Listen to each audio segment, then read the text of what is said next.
नमस्कार मित्रांनो, ठरलं तर मग या मालिकेच्या आजच्या भागात आता प्रियाचा सगळा माज जिरवत आता अश्विन हा सुद्धा आणि रविराज सुद्धा प्रियाला चांगलंच खडसावणार, तर दुसऱ्या बाजूला सचिनने केलेला कांड सुभेदारांच्या समोर येणार. आता नेमका सचिनने काय कांड केलाय, कसं प्रियाला सगळे झापणार, हे बघूया आपल्या या व्हिडिओमध्ये.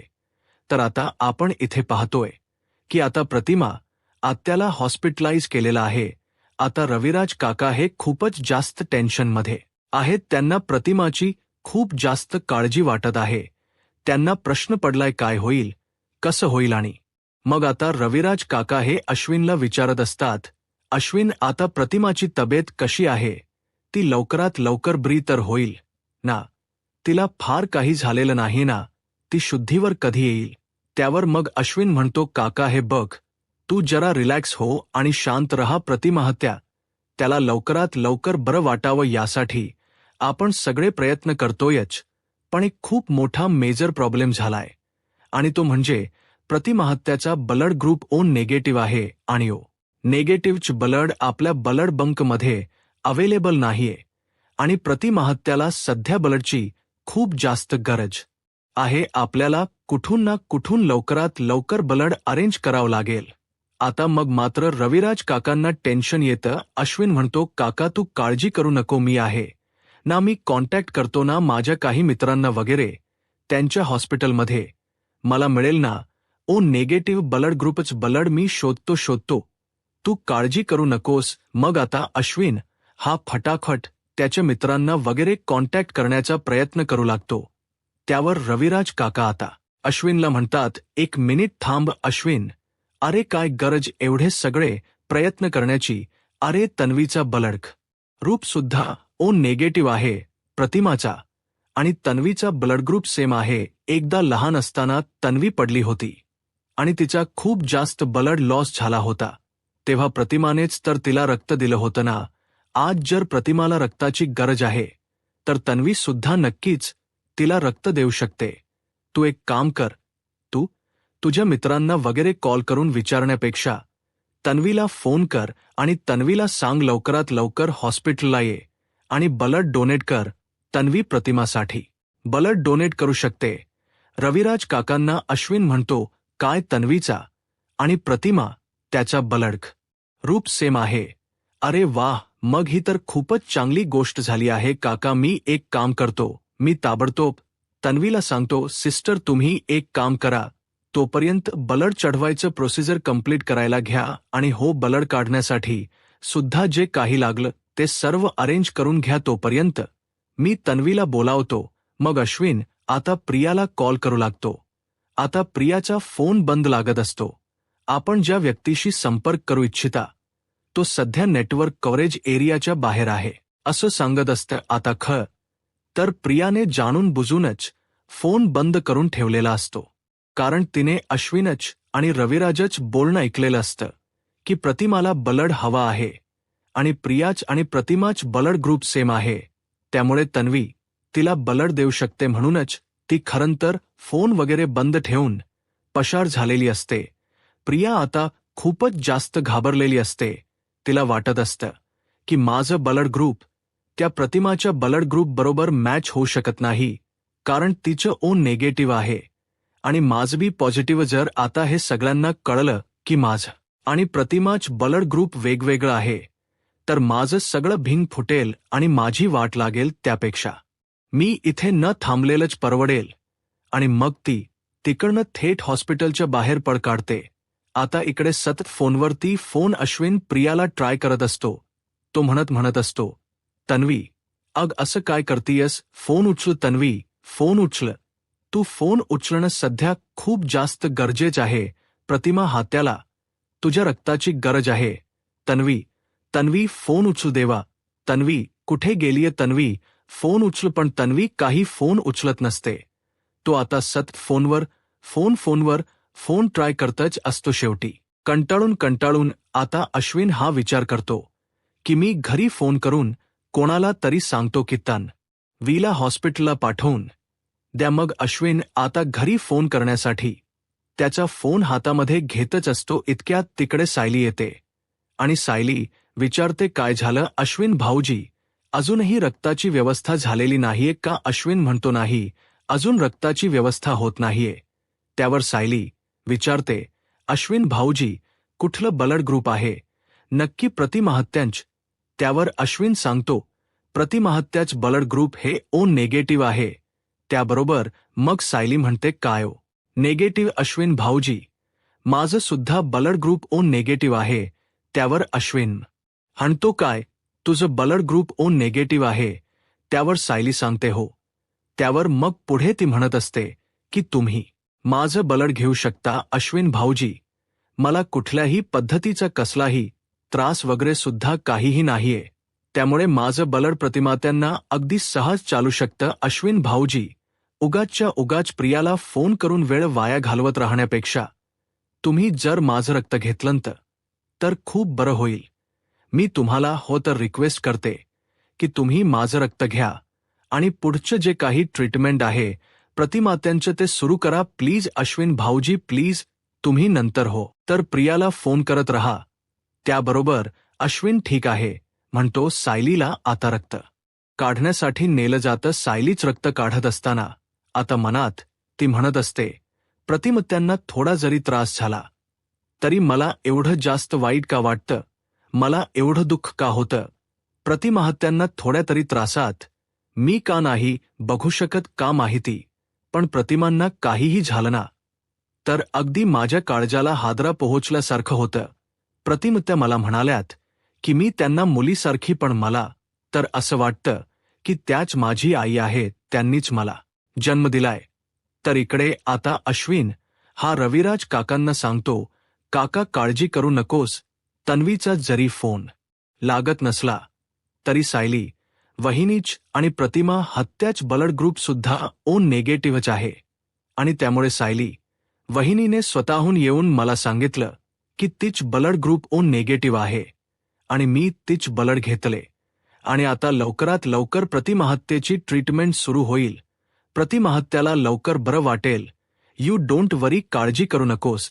त्यावर रविराज काका म्हणत असतात, एका बाजूला जन्म दिलेली मुलगी जिचा आपल्या आईला एवढा त्रास होतो असतानाही पत्त्या नाहीये आणि दुसऱ्या बाजूला फक्त तोंडाने बोलून नातं तयार केलेली ती सायली, जिने आज स्वतःच रक्त पुढे होऊन दिलं, प्रतिमाचा जीव वाचवायला हातभार लावला. सायलीला आम्ही फक्त आमची मुलगी मानलं होतं, पण आज प्रतिमाला रक्त दिल्यामुळे सायली रक्ताने सुद्धा आमच्याबरोबर जोडली गेलेली आहे आणि आजच्या नंतर मी सायलीचे उपकार कधीच नाही फेडू शकणार. इतक्यात अर्जुन समोरून येतो.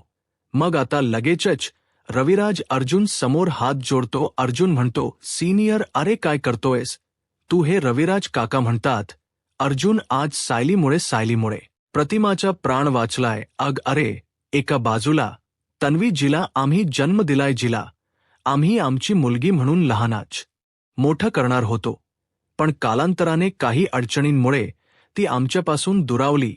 आज आपल्या आईवरती एवढी वाईट वेळ असताना सुद्धा ती इथे आलेली नाहीये, पण सायली मात्र कुठलाही मागचा पुढचा न विचार करता प्रतिमाचा जीव वाचवण्यासाठी उभी राहिली. त्यावर मग मात्र आता अर्जुनला प्रश्न पडतो की हे असं कसं होऊ शकतं? नाही म्हणजे प्रत्येक वेळी सायली आणि प्रतिमाहत्या यांच्या बऱ्याच गोष्टी मॅच का होतात आणि कशा आज सुद्धा प्रतिमा हत्याच आणि सायलीच ब्लड ग्रुप कसं मॅच झालं?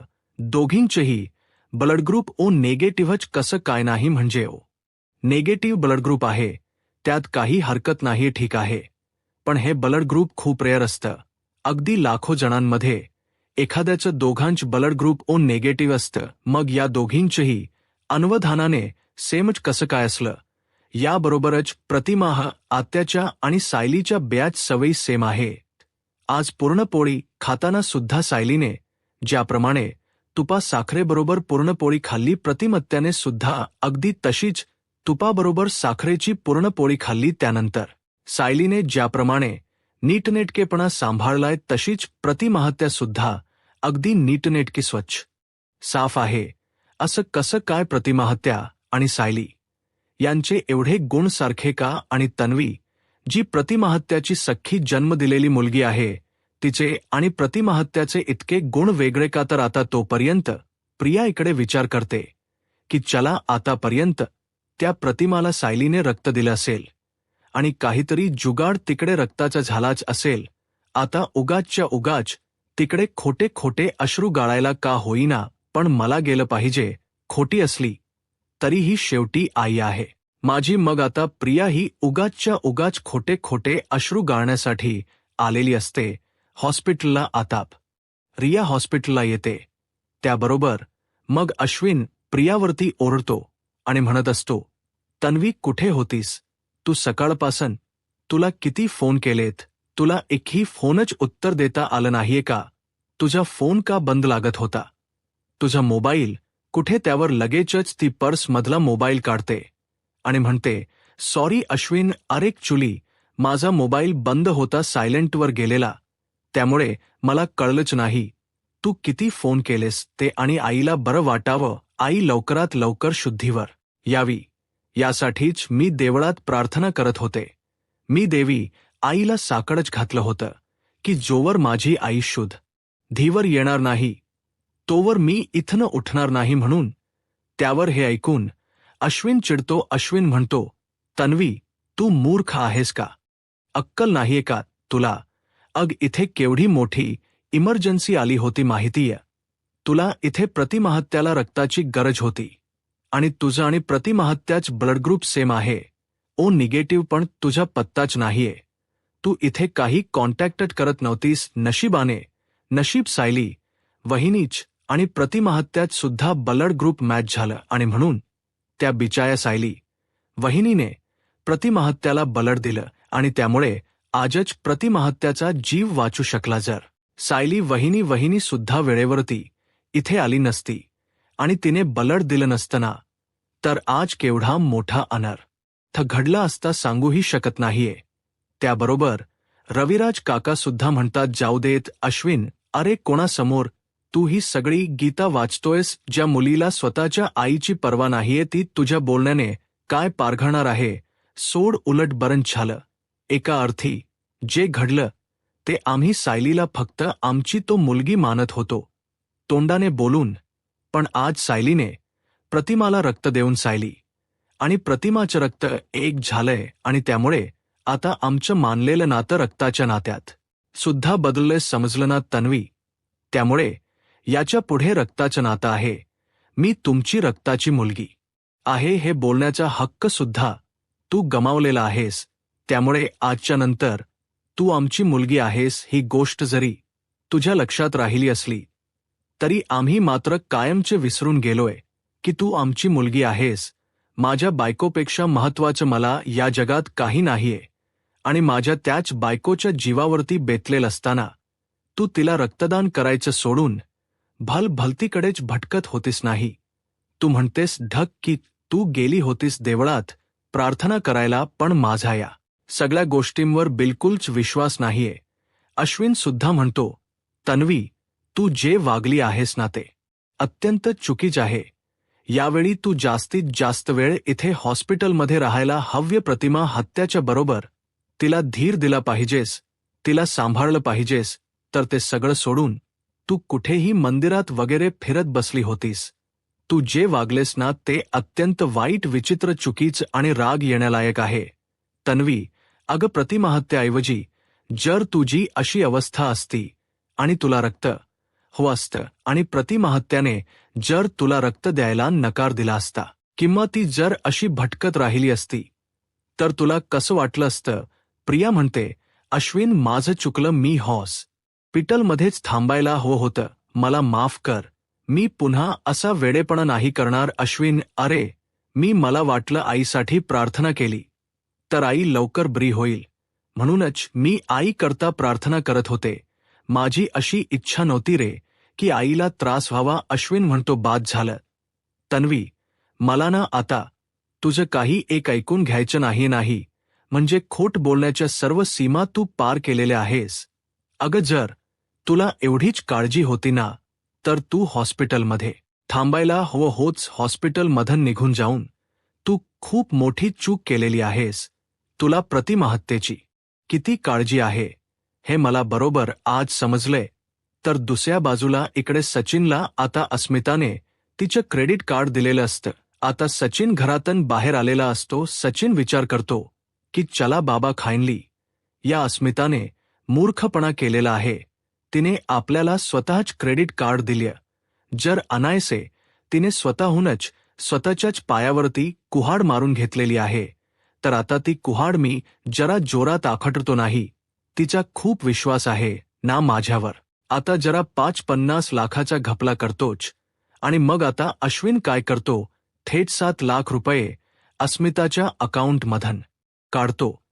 त्याने ज्या माणसाचे 5 लाख रुपये खरोखर कर्ज म्हणून घेतले होते, त्या माणसाला 5 लाख रुपये देतो आणि त्याला सांगतो, बघ मी तुझे 5 लाख आता फेडलेले आहेत. आजच्या नंतर मला जेव्हा कधी इमर्जन्सी असेल, गरज असेल, तेव्हा तुझ्याकडे येईन, तेव्हा हक्काने पैसे उचलेन.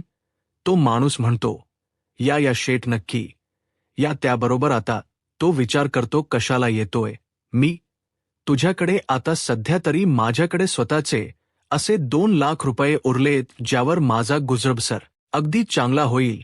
7 लाख रुपये असे अचानक काढल्यामुळे क्रेडिट कार्डच बिल घेऊन आता तिकडचा माणूस घरी येतो. आता प्रताप लकीली त्यावेळी घरी असतो. प्रताप त्या मुलाला विचारतो, काय काम आहे.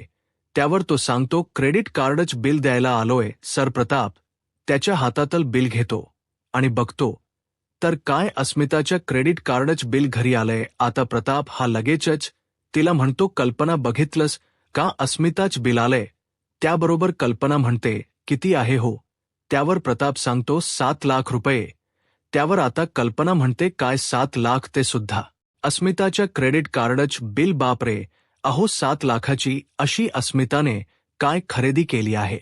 तरी काय. प्रताप म्हणतो, ते तिलाच विचारावं लागेल.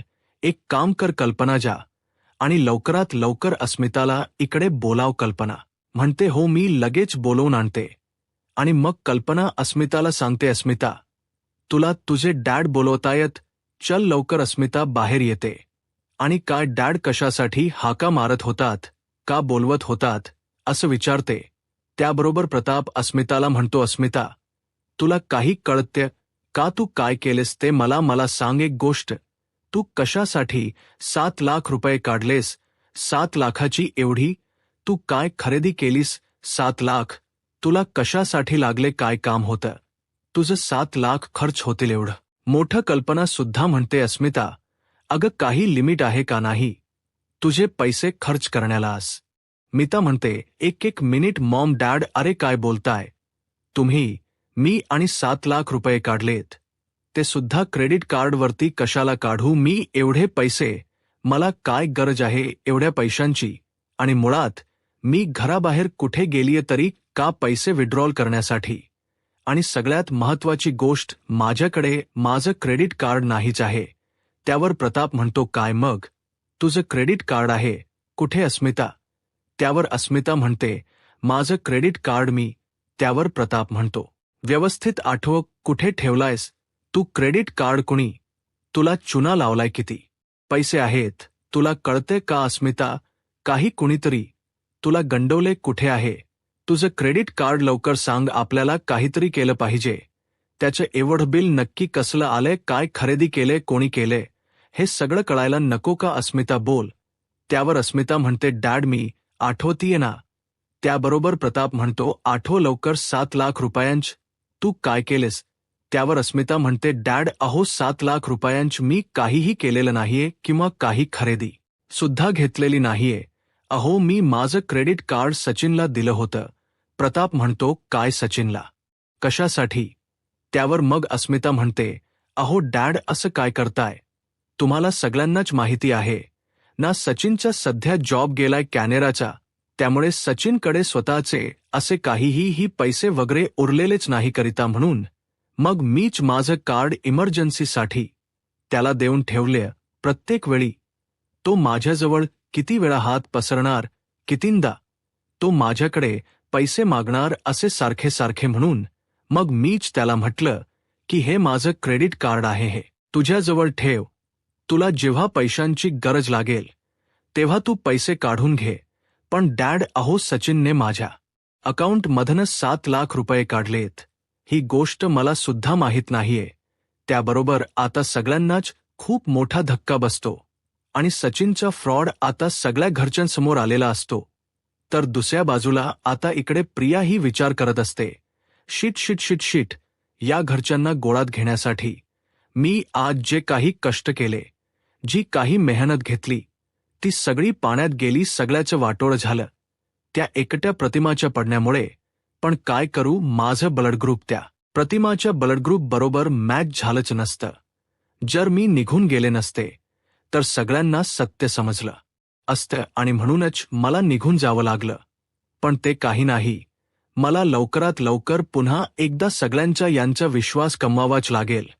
आज त्या सायलीने त्या अर्ध्या मेंदूला रक्त देऊन पुन्हा एकदा सगळ्यांचं मन जिंकलेलं आहे. त्याआधी आता मला सुद्धा काहीतरी केलं पाहिजे आणि सगळ्यांचं मन जिंकलं पाहिजे. त्या अर्धा मेंदूच्यामुळे मला नेहमी काही ना काहीतरी अडचणी येतच असतात. असं वाटतं एकदाच तिला संपवून टाकावी, पण काय करू, काहीही करू शकत नाही. त्या साक्षीने एक खून काय केला, तीच अख्खं आयुष्य मातेर झालं. उद्या जर माझ्या हातून सुद्धा असंच काही घडलं तर मला तर वाचवायला सुद्धा कोणी नाहीये. तिला तरी तिच्या बापाने तुरुंगाच्या बाहेर काढलं. मी काय करू, नाही, नको नको. त्यापेक्षा प्रिया तू नाटकच कर. तू सगळ्यांबरोबर चांगलं वागण्याचं खोट दिखावा कर, म्हणजे पुन्हा सगळेजण तुझ्या खिशात येऊ शकतील. आता पुढे काय होईल हे पाहायला आत्ताच माझा महाराष्ट्र या यूट्यूब चॅनलला सबस्क्राईब करा. धन्यवाद.